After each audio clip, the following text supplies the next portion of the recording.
This Journey to a Dream podcast is brought to you by Kawasaki Insurance. Hi and welcome to Journey to a Dream. I'm Beth and I get the chance to speak to motorcycle racers about why they do what they do. What is it that drives them, if you excuse the pun? Well, today we're going to hear from a Manx motorcycle racer who has had an incredible journey so far, and it's going to be so exciting to see what happens for him in 2024. Let's hear from him now. Hi, I'm Spartacus Simpson. I'm 25. I'm born and bred on the Isle of Man. My nickname is Spartacus and I ride number 23. So should I call you Spartacus then? I don't know. To be honest with you, Spartacus sort of came from Slick Bass. Well, actually, it came from a guy called Andy Cowan who used to race with my dad years ago. Slick told me to run with it a few years ago as my nickname. You know, Foggy was Foggy and all these things. And he said, you needed to run with Spartacus. I thought if I didn't listen to Slick, who am I going to listen to? We ran with it. It works. And obviously there's some, gladiator connotations with it and stuff like that, and Greek stuff, so we've got a bit of that kind of a pattern on my helmet. We're just sort of running with it and seeing where that goes. You mentioned about your dad racing, but take us back to the first known person that you know in your family who was involved in racing. So in terms of racing, the first known person that I'm aware of is a chap called Wilf Harding.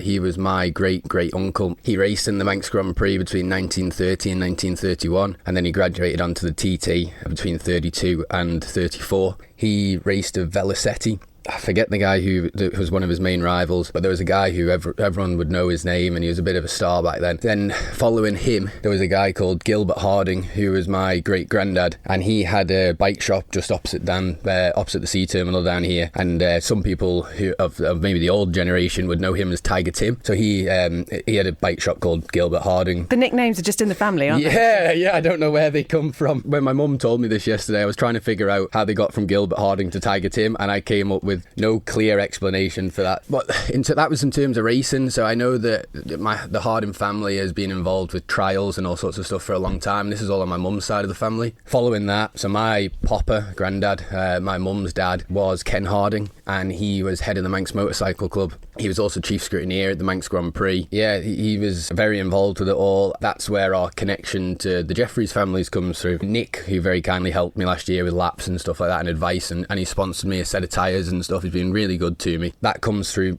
my papa. Nick garaged around at my garage that I still own now and still garage out of myself now. I've got a red carpet down in there now, and under the red carpet is the original blue floor with that. There's pictures dating back, and yeah, there's some mad stories to do with that. There was a time when Nick crashed one of the Britain bikes, or the Honda Britain I think it was, rather than the other Britain, to hide it from the press and stuff. It was hidden around the back of the garage and all sorts of things. And I think this is quite a rare thing, that I have a photo when Nick won the TT, his solo win that he got. There's a photo outside the front of what was my papa and nanny's house, and there is a photo of Nick and then David Jeffries and my papa and the TT trophy. So obviously now the TT trophies don't leave the site of the G4S men. Well, there's a photo of the TT trophies at my house.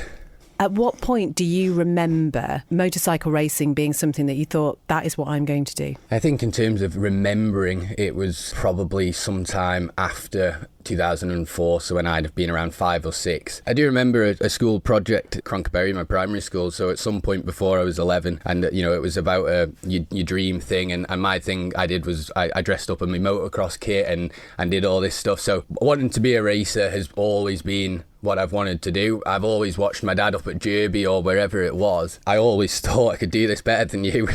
It looked such a buzz, but to be honest with you, my dad actually didn't really want me to. I think it's the same as any parent. He always said to me, oh, look at my injury, look at this, he had a busted ankle and his finger and this and that, and you don't want to do this. And yeah, I don't think he wanted me to do it. Unfortunately, we never got the opportunity to do it together. But yeah, I think given where I've gone and how I've done it, I think as soon as I showed him that no, I'm serious about this, rather than just a little 11-year-old saying I want to do this, yeah, I think he would have supported me through it no end. I love this story that you say your mum told you, that your first motorbike was at the age of 2, a plastic push one that came home from South Africa in a suitcase because you wouldn't leave it behind? I think there was maybe a little bit of a hissy fit thrown there. Obviously, I don't remember this as I was 2, but yeah, that was my first motorbike. I do have a vague memory of it. It was a black bike and there was a bit of red and white on it and stuff. I've no recollection of it in South Africa, but apparently I never left it, and they had to buy a suitcase in South Africa to bring this home because this terrible 2-year-old was not having any of leaving that behind. So at what point then, Marcus, did this become something that you thought, I'm going to do this for real? Well, I guess that sort of came a little more recently. So my dad passed away when I was 15, and I had a rough few years with that, as you do. And it sort of got to a point where I was 18, and I sort of said to myself, right, what are you doing with your life? You need to do something, because what I was doing wasn't good for anybody. I'd dibbled and dabbled in enduro and motocross. I'd never actually raced a motorbike until I was 17. I'd always rode around fields on PB50s and whatever else they were. But in terms of racing them, it never happened. So when I was 17, started doing a bit of enduro and a bit of motocross, and sort of found a direction that I could go with myself. Obviously remembering what the dream always was to do this properly. When I was 18, I just finished my A-levels. I went and bought a R6, and I'd had some problems with my driving licence, which meant that I couldn't get a van at that time due to insurance and the cost of it and stuff like that. They just wouldn't entertain it. And from there, I had a chat with somebody who I worked with, a lady called Neve, and she suggested, well, why don't you get a trailer? And I'd never thought of that. So at the time I was driving a black Fiesta, Ford Fiesta. I went and bought a tow bar for that. I went and had a bike trailer built from a chap up in Derby. Please tell me you had Spartacus all down the nose. No, I didn't have Spartacus, but it was blue. And one Saturday or Sunday, there was a track day on up at Derby, and I went up in my dad's last pair of leathers, my dad's helmet, because I didn't want to invest too much in it then. I'd bought an R6, and I had all the stuff there to use, so I went and used it. Off I went with this trailer and a Fiesta that was definitely shouldn't have been on the road, probably. It was a little bit overweight by the time everything was put in the boot with the seats down. Yeah, turned up at Derby and off I went round. Not a clue what I was doing. Still learning now. But yeah, then I was very, very much a novice, and did my first track day and loved it, and from that minute I was hooked. And then that was 2018. Then the second test day, my dad was good friends with Dave and Davey Moffat. From that second track day, Davey came and took me up, and Dave was there to give advice, and ever since, they've been with me right up until my last race at the Manx. They are some really good people. I seen Barry Wood called Dave the Williston Warrior, and yeah, he's definitely a warrior, isn't he? So yeah, they've been with me since that very second track day. The bike trailer was left behind after the first one. I was in their van from then on to the race school, and then I think I always thought I can do this, but thinking you can do it and doing it is two different things. It's very easy to be that person in an armchair who thinks, what they do is this, that and the other. Or I'm always quite self-aware that ambition can outweigh talent or any of this kind of thing. So up until, well, actually that's exactly what happened at my first race meeting. Yeah, I went at my first race meeting, and I did quite well the first day at Derby and did some good lap times. And I think I got a little bit ahead of myself, because then the next day I went out and tried to do this same overtake move that I'd done the day before. And in my second race meeting, crashed at approximately 100 or 110 miles an hour at a corner called Snuffy's up at Derby. And I took the front. I just remember seeing the sky grass.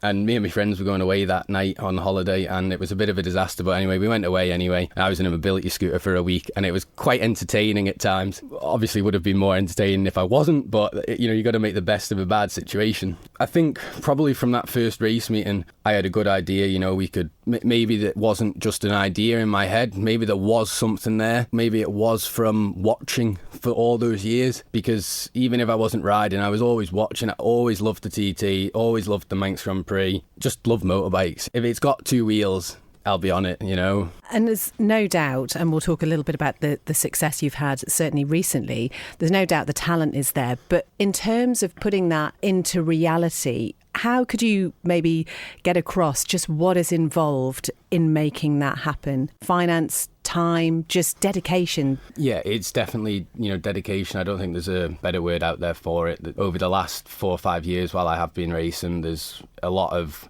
nights out with friends, or a lot of birthday parties or holidays or whatever that have been missed, because you are putting things into racing. You have to have a balance of the two, where you can still enjoy life for what it is and not make everything about racing, because that could become quite tedious, as it does sometimes, but you just got to balance it all out. But I do think dedication is the most important thing to it. You either want to do it or you don't. And you just got to make that decision. Since I've done that first race meeting, that first track day, everything has been about racing, with the exception of, taking a step back in between and stuff, like I'm saying. But generally, everything is about racing. The whole year revolves around the race season. For 6 months you race, for 6 months you get ready to race. For 6 months you race, for 6 months you get ready to race. So it's dedication, just sheer passion, I think, is what drives me. I love what I do. There is times, especially now over winter, where I'm a rider, not a rider's man. I don't particularly enjoy putting a spanner to it at the time, but I run my own team with my friends, and I've got a great team around me, there's no doubt about it, and I get some massive help off people, but everything stems from in my head. How often do you have your dad's voice in your head? Yeah, so I don't want to play the I've lost my dad card too much, but in terms of what we were just talking about and the dedication and stuff, I think normally when people start out racing, their dad takes them. The dad has prepared the bike, or they've grown up in the garage with their dad learning this sort of stuff. My dad wasn't a mechanic, there's no doubt about that. His toolbox was a laughing joke of the paddock. It was literally a plastic box with a couple of spanners in, probably the wrong size spanners as well. I don't know why he brought it with him, it was a waste of time. But yeah, I didn't learn so much from my dad in terms of that. I learned watching him ride, but I didn't learn the mechanic side of it. So I think for me, and getting to where I am now, it has taken a little bit more than maybe some other people. And don't get me wrong, I've had some great help along the way, but going racing's a lad and dad thing, isn't it, sometimes? And obviously now for me, it's a lad and mum thing. My mum is so supportive. As far as a mum goes with racing, she is very, very good. Does she bring the right spanners? No, there's a certain boundary that she doesn't cross, and she sticks to bringing the right cups of tea and coffee, and she is great at all that and making sure the team is well fed and prepared and whatnot. It's tough. And in terms of the actual question that you asked, I think every time I go racing, I think of my dad all the time, and especially when you see everybody else around with their dads there, it can be hard sometimes. But my grandma said to me, and it was over 10 years ago now, my grandma said to me, "You'll sink or swim." And I think so far we've done a pretty good job of swimming. We did sink for a little bit, but I think everyone has to go through that, and then you come out the other side a much better and stronger person for it. And you certainly came to the fore. I mean, watching you in the Manx Grand Prix last year, which I know there was some disappointment last year because you were hoping to do the TT. Yeah, so the year before, two friends of mine, Frankie Stennett and Jamie Kringle, both were in their newcomer years. I had always wanted to do the Manx Grand Prix. It was always on my radar. I'd watched them too. I'd watched Jamie do TT and I watched Frankie do the Manx. So we decided to go to the TT after a conversation with Paul Phillips, and we were going to the TT with my Atherstone ARC Yamaha R6 and my LMR powered by John Cuff Electrical Super Twin. At the start of the year, we headed for Cookstown to get a bit of Irish Roads action, and the first day went very good. Qualified in all the front waves of the big bike race, the 600 race. I qualified half a second behind Michael Dunlop in the Super Twins, and thought, we're going to have a good little do here. Learn something, hopefully, from him. He had told me previously that if any newcomer or somebody like that new on the scene tries to make a pass on him, he will put them in the hedge. So I had that in mind, but I did think about whether we would have a race or whether I'd just sit behind and learn. But anyway, yeah, that never happened. I went out in the 600 race in the morning. It was very wet. There was a crash in the first race, 2 crashes in the first race, and it got red flagged about 2 laps in, and we were sat on the grid and we were waiting around a little bit, and then off we went. And first lap of the race, after the warm-up lap, second or third corner as you go up McAdoo Farm or something it's called there's a road end, and it's back to first or second gear.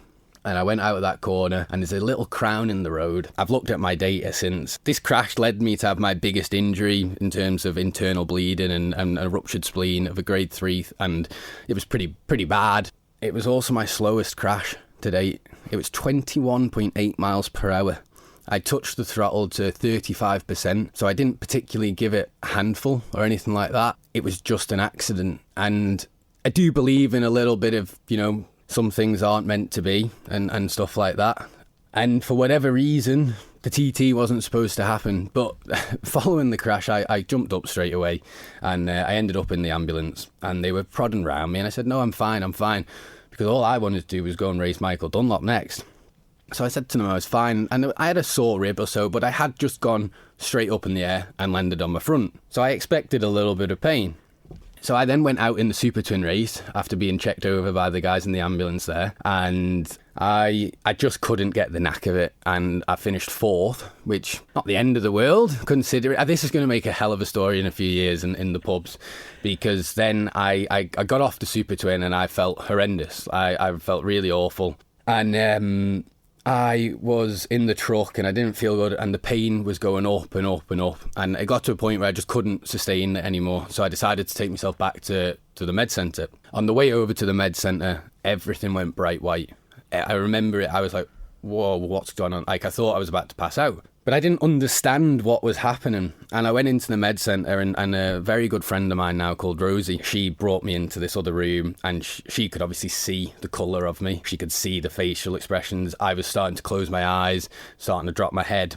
She could see something wasn't right, and they wanted me to go to hospital. And even though I'm all like this still, I said, no, I don't want to go to hospital. I tried everything to make them not, but they made me go. They got a car to bring me to the hospital. In this car on the way, I don't remember it really. I was in and out of consciousness the whole way. We were told that when we got to the hospital to maybe tell a porcupine and not tell them the crash was 21 miles an hour, tell them it was more like 121 miles an hour because they'll see you faster. I couldn't stand at the desk to even check in at this point. I was feeling it now. And anyway, we got called in, and yeah, I was bleeding internally. I ruptured my spleen to a grade 3. Grade 3 is right on the cuff between whether you have your spleen removed or not. So it wasn't just like a little knock. It was a good one. Yeah, luckily I kept my spleen. I was in hospital for 2 days. My mum was in Abu Dhabi, so she was obviously beside herself. John and Joey stayed with me for the first night, and then I sent them home, because to be honest with you, I go racing to have fun and all that kind of thing, and I didn't want John, he's a sponsor, but he's also such a good friend of mine, and I didn't want him or Joey to see me like that, because this is supposed to be fun, and me lying in a hospital bed with things coming out of me is not for them to see. I didn't like it, so I booked them a boat or a plane home and sent them on their way. But yeah, they were amazing. You know, they got the truck all packed up, and Michael Garn, what a nice lad. And yeah, people in the Irish road racing paddock, you know, they still know how to look after people. You know, everyone clubbed in to get my truck packed up, and John Burrows of Burrows Engineering stored my truck for me. Rosie looked after me. I stayed a night at Rosie's, had the most beautiful breakfast made for me, a nice Irish breakfast. Away we went home. My mum didn't want me at home on my own. She wanted me to go to John's, but I put my foot down and said, look, I'm fine. I need to go home. I want my own bed for a bit. So a week later, I flew back and I got my truck and got everything home. And, you know, I tell you what, doesn't that just give an insight into what adrenaline does to you? Because the fact that you got up, I'm fine. Wow. And in terms of long-term recovery, is that all fixed? Yeah, that is all fixed. Some people would have seen me walking around the paddock at TT and would have thought there was nothing wrong with me. I felt that as well, which is why it was so tough. You know, if I had a broken leg and I couldn't walk on it, so be it. But there's an injury internally that I couldn't see. So Gareth Davies, the chief medical officer, he brought me up for a conversation, and he said that, you know, I'm actually making guidelines for the future on this, because there isn't really a guideline for this kind of an injury. So it was quite tough, and he dealt with his team back down in London, the major trauma team that he had down there, and he asked them and he showed them scans and this, that and the other, and no one could say with certainty that he will be okay to ride for 2 weeks. The problem is obviously with the nature of this Beast of Mountain course, as we look out this lovely little view from here, the nature of it is it's bumpy, and your body takes a beating. And if there was a cut internally, it could open up again while I'm riding. And obviously the worst possibility is not really worth mentioning. You know, I could potentially pass out while riding, and that's not just a danger to me, that's a danger to a lot of other people. So I had to take it on the chin. But the worst bit, where this gets even worse for me, there was guidelines for general sort of spleen injuries, not necessarily to do with motorbikes. And the guidelines were that it was 8 to 9 weeks. He went for the 9-week option. So I think the senior finished on the Friday, and the Saturday I would have been past fit for racing. That was tough, but these things are sent to test you. And look, I'm not going to argue with Gareth or anybody who's a doctor. You know, they know better than I do. As much as I like to think I know my body, they know better than I do. There's no doubt about that. So yeah, you got up saying you were fine. I'm not believing you, Marcus. So you had to go through that, and obviously I can't imagine what it must be like watching the TT, watching it all go on around you and thinking you should have been there. But you had your sights then set on, okay, what's going to happen next? Well, immediately when I got home after the crash, I was straight in the hyperbaric chamber with David Downey. So I was straight away trying to get that sorted. I was cycling on a turbo trainer in the back garden, making sure I stayed fit, kept my diet in whatever as best I could, and just made sure that as soon as that 8-9 week period was over, that I was ready to come back. This is where the story takes a nice turn now. So we came back and we went and did a test day and a race day at Derby, and we won a few races. But then the next road race, which was Cock of the North at Scarborough. I seen Joe Yearsley went there, and I chatted with Joe, and he said what a great place it was for, you know, the crack and the racing. So I thought, well, have a look at it, especially with the way the island's going. There's not really anything there now. So they also do a championship now at Oliver's Mount, where there's 4 rounds. Yeah, so I went and had a look at it, competed there at the Cock of the North meeting. We qualified for all the A races, which was great. And the Super Twins, we were, you know, having a right good do with Gary McCoy. And in the last race of the Super Twins, I won my first national road race. So the last road race I did, I'd crashed, and the next road race I did, I went and won as a Super Twin, on the Super Twin as a newcomer at Oliver's Mount, and I beat him by 0.1 of a second. We were wheel to wheel the whole way. He actually hit my back wheel at one point. We were, you know, and there was actually the second to last lap, we come into the hairpin before Jeffries jumps, and the lap before he'd made a small mistake and I nipped up the inside of him, and this lap I was trying to squeeze that a little bit more on the brakes, and he came up the inside of me, and I was on the outside of him as you go around the left hairpin. To my right there is a grass drop that just drops into this field. We come out this corner, we were elbow to elbow, literally elbow to elbow, banging each other. I just decided that I was having this race, and if he wanted it, he had to put me in the field. Luckily for me, he didn't put me in the field, and I out-dragged him down Jeffries' jumps and held it together for the last lap, and we won. And I actually then won the overall Super Twins as well that weekend, because Robert unfortunately had a crash and didn't make the restarts and stuff, and my results of third, second, first, or whatever it was outdid Gary's. So that was my first national road race win, which was pretty cool. Yeah, and exactly what you needed after what had been a really trying few months. Big time. It was a massive boost to my spirits had definitely dropped. It's a tough old game, and them little wins and stuff like that put you back where you need to be, and just remind you that you're not some silly boy who crashes at Cookstown and misses TT. You know, you had this massive opportunity in front of you, and you wrecked it, and it just reminds you that, you know, actually it's not the end of the world. And I guess you learn from that, don't you? I mean, I think as much as you had to go through the physical side of it, it sounds like what you learned from that whole experience was pretty invaluable. Yeah, 100%. I learned a lot about me, about the people around me. Yeah, I learned a lot. I've decided this year to not go back to Ireland for the road racing there. Well, I'll be going back to the Northwest, which I've not done before. But in terms of them small national Irish roads before the TT, which is only Cookstown this year, I've decided to give that a miss. It might get to 2 weeks before, and I might see if they've got space for another truck in the paddock, but it's not in the budget. With the way it's gone over there, I'd like to sort of branch out and go a little bit further afield. I'm looking at 2 IRRCs this year, the International Road Racing Championship, and I'm looking to go to the Czech Republic to race at one there, and Belgium. I'm not going to try and pronounce them because I had my launch night last night for my sponsors and 23 club members. I tried to pronounce them and I got laughed at. I'm not going to... It's Chimay and Harith or something. That was beautiful. No, I don't. I don't think lovely. it is. I don't think it is. As we're talking, we're sort of in the middle of the 6 months downtime, which I know you were saying is possibly one of the most difficult times. We haven't even talked about the MGP, where you had an outstanding first go. You finished 5th in the MGP junior race, 2nd in the senior MGP. And I just wonder, I remember listening to the commentary and them pointing you out as you're going round, and you're seeing the people on the hedges, and they're waving for you. How does that feel? That's a very good question. I don't know how to answer. I'm not often speechless. I don't know how it feels. I don't know how to describe it, especially when it's, you've been that person on the hedge. I've been that person on the hedge for the last however many years. I was 6 months old and I was left in the pram at the top of the driveway with Tess the Alsatian to just watch the world go by. So I've been that person on the side of the road for a long, long time, and to then be the person giving them the entertainment is crazy. Every now and then a face does jump out, but you're so concentrated through the event that I think there was...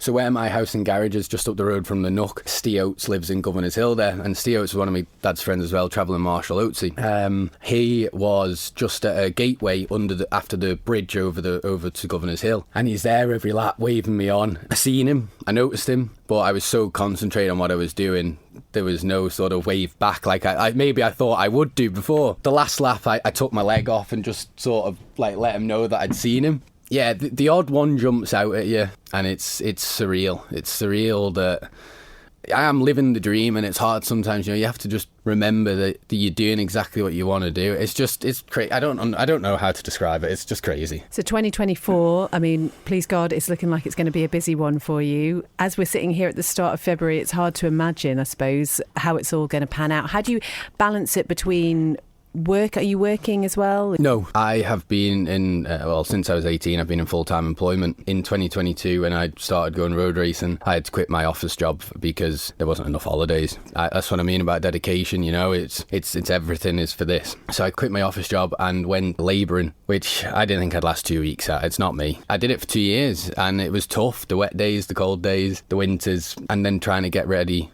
for the season as well. It's hard work. Everyone else does it, I'm not any special for doing it. I left my construction job, my labouring job in December. I have not worked since then. I have had everything to get ready, sponsors to sort. I try and run my gig quite professionally. So I have a sponsorship portfolio. I produce accounts every year just to show to sponsors where their money is actually spent. I can account for everything. My parents are accountants, so I'm kind of screwed on that. Everyone says not to look at the total figures, but I do. I have a budget at the start of the year. That's how I run it. It's a professional outfit, we do it properly. Yeah, so the last sort of month or two, it's been all about getting sponsors. It's been about getting the bikes ready, taking stuff to Ireland, picking things up in the UK, getting myself ready, fit, and all that kind of thing. And then a week yesterday, I'm away. I'm off the island for 6 weeks. So to be honest with you, I tried working at this time of year last year, but as the bikes have increased, we've now got 3 bikes. The events are, we're competing at the TT. Things have to be done to a higher level. More time is needed for them. Something had to give,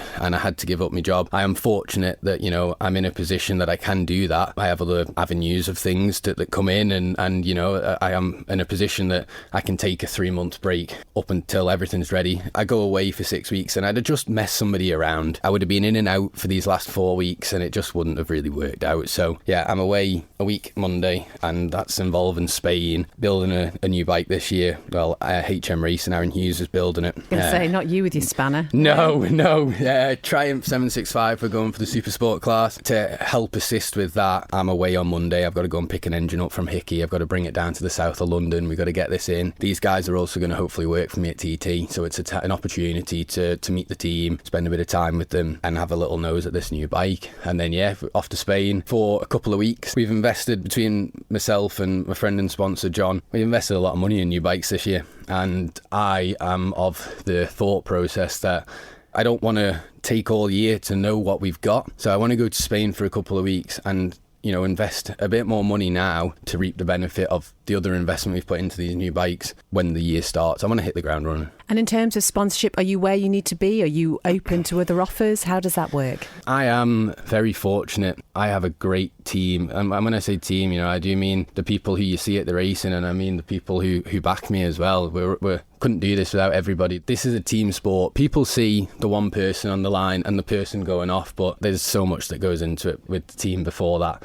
In terms of sponsorship, I've been lucky that I know the right people, and some may say that I have a bit of the gift of the gab, and I've done well with sponsorship. But every year I sort of look at my sponsorship and I go, oh, if I had that last year, I could have not put any money in myself. But then as you get more sponsorship, your costs increase. And it's just how it always works. So at the end of the day, this is my hobby and this is what I want to do. So I'm going to make it work. And yeah, we always want more sponsorship, of course you do. And there's always scope for more sponsors to come in. If anyone wants to hear about my portfolio, drop me a message on the Facebook page, send me an email, it's all there. And it's, I won't be offended if it's not for you. If you just want to inquire about it, more than welcome. I also run a 23 club, which is, everyone has one now. It's the done thing. But I think it's a way to get people involved who don't have the £1,500 or the £5,000 or whatever it is to get involved with sponsorship. And it's also a way of building a fan base.